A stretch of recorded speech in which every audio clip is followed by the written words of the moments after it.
Hey everybody, I'm here to talk to you about my diet. A lot of people have been asking me what my diet and workout routines are. In this video I'll talk about diet. I'll save the workout routines for a second video. So a few years back my friend introduced me to intermittent fasting. A lot of people know what intermittent fasting is now. It's a huge trend and showing a lot of promise and a lot of results. What intermittent fasting is, if you don't know, it's basically a pattern of eating. So it's not like Atkins or Paleo where they're concerned with what you eat.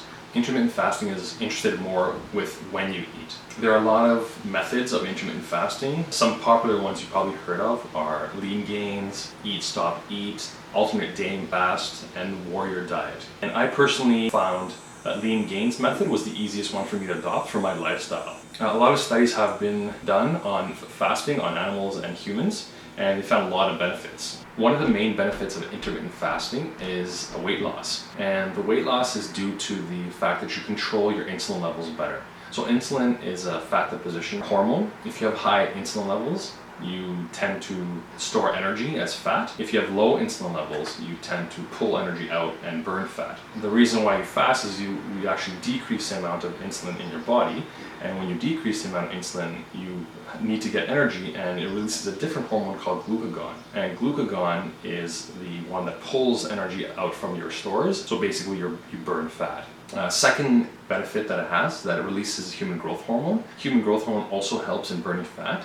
It also promotes muscle growth. A third benefit is that it induces cellular repair mechanisms and it helps basically repair your cells. Another benefit is that it improves the risk factors for heart disease. A final benefit is that it helps reduce oxidative stress in your body. So oxidative stress comes from the chemical reactions in your body that release byproducts that can destroy tissues and cells. And so intermittent fasting helps get rid of those byproducts faster. It's similar to why you take antioxidants. So antioxidants are doing a similar thing. They're trying to get rid of those byproducts before it can cause damage in your cells. When I started intermittent fasting, the first thing I had to figure out is how many calories I eat a day. So what I did is I got a calorie counting app, and there's a lot of calorie counting apps out there. MyFitnessPal is a really popular one, and that's the one I use. There's other ones like Lose It. There's also a chronometer, and any one is good. What I did is that I just use it for a couple of weeks to figure out how many calories my meals are, and then from there I just stopped using it. Because I typically eat, within 2 weeks, I'll eat the kind of same foods over and over, so I know that this meal is around this many calories. So from there I don't watch my calorie intake. I'm not too stringent and saying, oh no, I've gone over by 50 calories or I'm under by 100 calories. At that point, my attitude is more laissez-faire, and I eat and I know when I'm full because I've already practiced this for 2 weeks. So the lean gains method splits up the day into 16 hours of fasting followed by 8 hours of feeding. Now you don't eat for 8 hours, you just have to get your daily calories within those 8-hour period.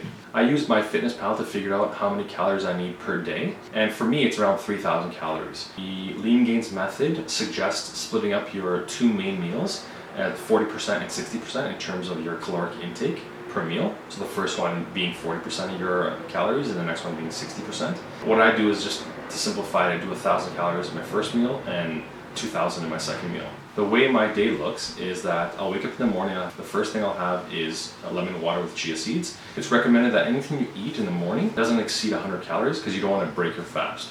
So I only have a handful of chia seeds because I want to get the omega-3 fatty acids. After the lemon water, I'll have coffee in the morning. My coffee's black. You can put milk or cream in it. Again, try not to exceed 100 calories. You want to keep the fasted state for 16 hours. So I break the fast with my first meal at 12 o'clock. That meal consists mostly of proteins and fats. I have very little carbs in the form of a salad. Stuff I'll eat is like eggs or tuna, chicken breast or turkey, or high protein legumes. I also include a salad, as I said, with a handful of nuts so I can get some fat from there. That meal has about 1,000 calories. So after school I'll work out, and then I come home and I need to eat the rest of my calories. So I'll have fruit on an empty stomach, and I have just a cereal bowl size filled with fruit. The fruits are a variety of fruits. I like apples and pears and grapes and a whole bunch of fruit. And then I'll have my main meal. Layla and I love cooking. Layla's a fantastic cook and I love barbecuing, so I'll barbecue up some chicken or turkey. Sometimes we have some octopus or fresh tuna, and the sides are usually a salad with quinoa or lentils or buckwheat. And those are my meals, so I try to get 2,000 calories with the meal and the fruit combined. Sometimes I'll have dessert, and the great thing about intermittent fasting, I don't have to worry about having ice cream or some Greek dessert. My recommendations for food is that you have whole foods as much as possible. Last thing I'll talk about is the supplements I take, and I actually only take 2 things. During my workout, I'll have fermented BCAAs. This one has creatine and glutamine in it. BCAAs are great because they help reduce muscle breakdown. They also help increase protein synthesis and reduce fatigue, so you don't feel as tired while you're working out. Creatine also helps with fatigue, so I get to do a few extra reps and really tire my muscle out as much as possible. And the glutamine helps with recovery. And then the second thing I take now is Schinoussa Sea Vegetables. So I was listening to a podcast with Tim Ferriss and Tony Robbins, and Tony Robbins was talking about metal toxicity and how he is suffering from that now and was actually getting help in trying to fix it.